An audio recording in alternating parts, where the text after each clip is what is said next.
Bon, imaginez un peu la scène. On a sous les yeux une entrevue fascinante, récemment publiée par l'agence de presse internationale Presenza. Et croyez-moi, ce n'est pas n'importe quelle entrevue. On parle d'une conversation profonde avec l'homme qui a littéralement façonné notre monde moderne. Mais le truc fou, c'est que son message aujourd'hui est complètement à l'opposé de ce qu'on pourrait penser. Dans ce décryptage de la source, on va explorer le parcours complètement dingue de Federico Fagin. On va voir comment ce pionnier, le gars qui a révolutionné la technologie et donné une forme d'intelligence aux machines, consacre maintenant sa vie à prouver scientifiquement que nous, les humains, on n'est absolument pas des machines. C'est un revirement de situation monumental, honnêtement. OK, plongeons directement là-dedans avec cette citation hyper provocatrice qu'on retrouve direct dans l'entrevue. C'est le corps qui meurt, mais nous ne mourrons pas. Wow! Faut bien comprendre que ce n'est pas la phrase d'un gourou spirituel déconnecté de la réalité matérielle. Non. Les enjeux ici sont énormes parce que ces mots-là, ils viennent d'un esprit purement logique, hyper ancré dans les sciences dures. Quand l'entrevue de Presenza nous rapporte qu'une figure scientifique de ce calibre affirme que la conscience survit au corps physique, disons qu'on se doit vraiment d'écouter attentivement. Section 1. L'inventeur de la puce. Pour vraiment saisir le poids de ces mots, faut d'abord se rappeler qui est Federico Fagin. Ce qui saute aux yeux avec son parcours, c'est l'évolution complètement paradoxale de son œuvre. Pensez-y, en 1971, Fagin dirige le projet du tout premier microprocesseur au monde, le fameux Intel 4004.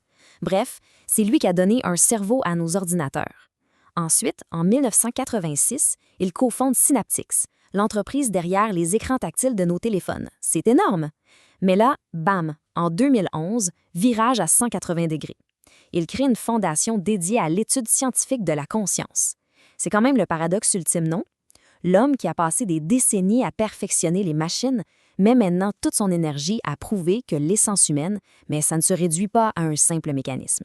Section 2, le mythe de la machine. On va regarder comment tout ça s'oppose à une faille majeure de la science moderne.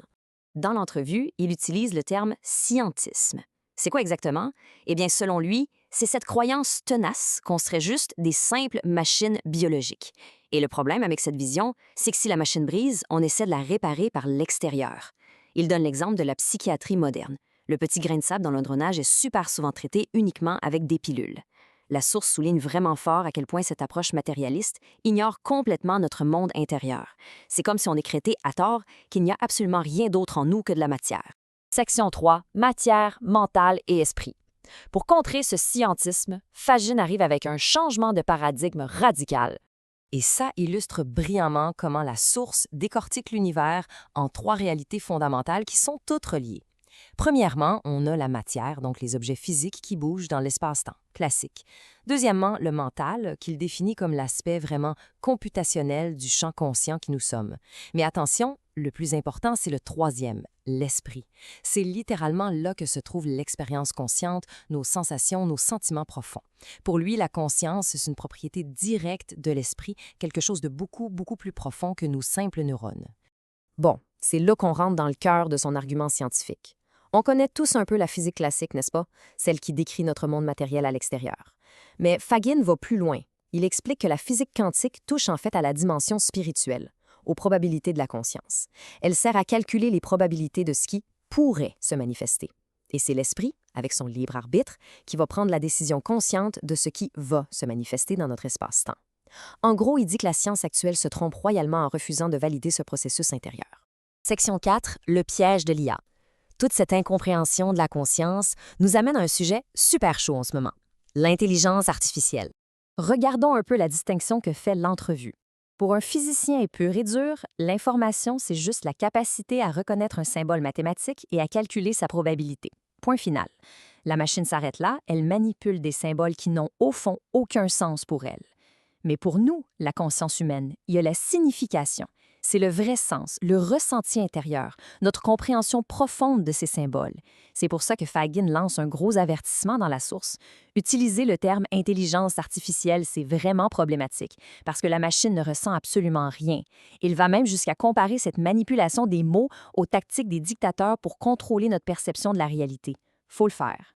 Section 5. La conscience après la mort.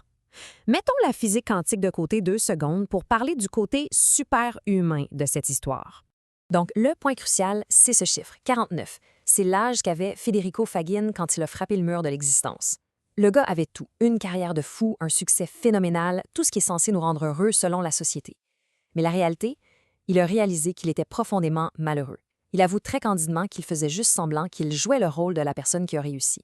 C'est fou d'entendre ça de sa part. L'entrevue nous explique comment il a fait pour sortir de ce gouffre. C'est une démarche en 3 étapes. 1. L'honnêteté brutale.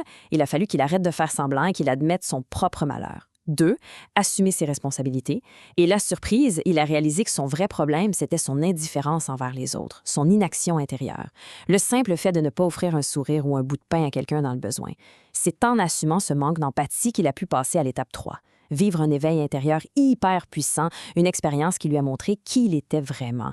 Et cet éveil monumental, ça a donné cette révélation qui nous ramène au début de notre décryptage.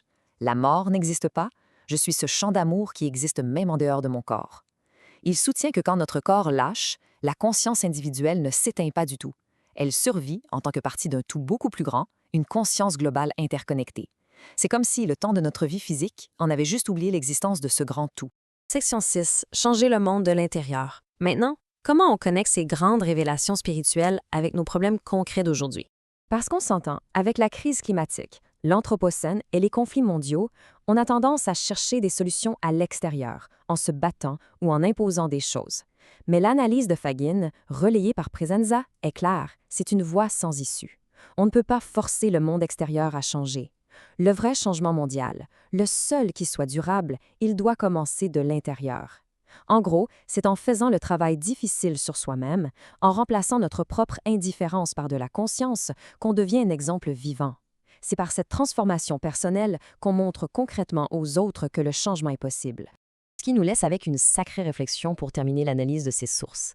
Si on accepte l'idée de Fagin, qu'on est tous des parties interconnectées de l'un, alors comment on commence cette transformation à l'intérieur de nous aujourd'hui?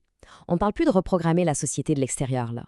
La vraie question, c'est comment allons-nous initier cette révolution de la conscience dans notre propre vie dès maintenant?